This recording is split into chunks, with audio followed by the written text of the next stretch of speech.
There are moments when life doesn't visibly fall apart, yet something begins to feel heavy inside. Nothing concrete happened. No one said anything directly. There was no major conflict. And still, you feel it. A tiredness that won't go away. A tension in your body you can't explain. Paths that once flowed now feel blocked. Relationships sour without a clear reason. A strange sensation of always defending yourself from something that has no face, no name, but carries weight. And that weight is real. Maybe you tried to ignore it. Maybe you told yourself it was exaggeration, oversensitivity, weakness. Maybe you even blamed yourself for feeling too much. But the truth runs deeper. Some pains don't scream. Some attacks don't arrive through force, but through silent repetition. And when the attack is invisible, the body feels it first. The heart closes. The mind goes on alert. The soul grows tired. In Psalms 55 and 109, David doesn't speak about distant armies or open wars. He speaks about words, false counsel, accusations whispered in the shadows, twisted prayers, intentions that were never spoken to him, yet were sustained against him.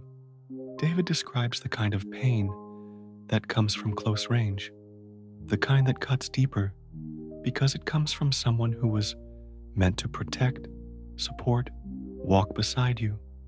And that's why it hurts more. The body recognizes it. The inner system collapses quietly. It isn't imagination. It's perception. If you feel something has been interfering with your life without logical explanation, this is not spiritual weakness. Quite the opposite. It's a sign of sensitivity, a sign that you perceive subtle layers of human experience many ignore. Some people only react when everything explodes. Others feel when something begins to shift internally. You're not wrong for feeling. You're not broken. You are aware. It's important to say this with clarity and care. When we speak of curse, we are not talking about magic or superstition. We are talking about the psychological and spiritual impact of words sustained over time. Looks that wish for your fall, narratives that try to diminish you, environments that repeat the same energy of devaluation.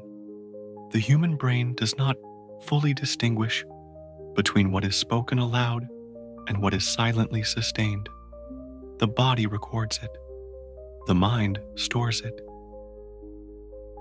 The nervous system reacts. This video is not an invitation to fear, not a call to paranoia. It is a space for inner repositioning. The Psalms are not used here as an escape from reality, but as tools of clarity, boundaries, and restoration of inner dignity. They help reorganize the heart, return what is not yours, put everything back in its rightful place. And when that happens, destiny begins to breathe again. Take a breath now, slowly. You don't need to defend yourself here. You don't need to prove anything.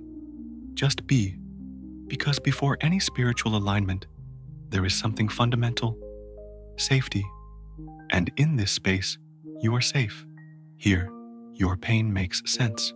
Here, it is seen. Here, we begin together. There is a kind of where that doesn't come from big confrontations, but from small repetitions, side comments, loaded silences, conversations you never heard, but felt, criticism that never reached your ears, yet reached your body, the impact of words, thoughts, and intentions sustained against someone over time. Individually, nothing seems serious, but accumulation creates weight, and weight creates blockage. In Psalm 55, David reveals something deeply human. The pain does not come from a distant enemy. It comes from someone who walked beside him, someone he shared bread with, someone he trusted. The human brain reacts much more intensely to threats that come from within the circle of trust. When hostility comes from close range, the internal system becomes confused. It's not just sadness, it's disorientation, as if the emotional ground shifts without warning. Emotional neuroscience explains this clearly. The body registers repeated hostility as continuous threat. Even without direct confrontation, the nervous system remains on alert. Muscles never fully relax. Breathing becomes shallow. The mind starts anticipating danger where there once was neutrality. Over time, exhaustion sets in, not because you are weak, but because the body learned to protect itself without rest. That's why an honest pause matters here. Not to spiritualize abuse, not to justify the unjustifiable, but to identify, with maturity, who or what has been a constant source of emotional drain in your life. It may be a person, an environment, a narrative repeating inside you. Identifying is not attacking, it's recognizing, and recognition is the first step to interrupting the cycle. Words are seeds. Some fall on fertile ground and grow. Others fall in the wrong soil, but still try to take root. Not every seed planted in you deserves to stay. Some must be removed before they become part of your inner landscape. Not with anger, not with revenge, but with awareness. Because what is not recognized continues acting in silence. And what is brought into the light naturally begins to lose strength. There is a quiet but dangerous idea that infiltrates many spiritual paths. The belief that being spiritual means enduring everything silently, swallowing injustice, denying pain, performing peace while something collapses inside. Psalm 109 breaks this expectation, almost uncomfortably. It is not gentle. It is not polished. It is honest. David does not spiritualize injustice. He names it. And by naming it, he stops carrying it alone. Because pain that is not acknowledged does not disappear. It turns inward into guilt, rumination, self-accusation. Psychology shows that naming injustice reduces mental repetition and restores a sense of agency. It's not about attacking others. It's about stopping the attack against yourself. Psalm 109 is not permission to wish harm. It is an interruption of self-abandonment. There is a deep difference between surrendering something to God and pretending nothing happened. David doesn't say, "It didn't hurt." He says, "It was unjust." And by doing that, he removes the arrow before trying to heal the wound. No wound heals, while the object that caused it remains inside. Mature spirituality is not emotional anesthesia. It is clarity with compassion.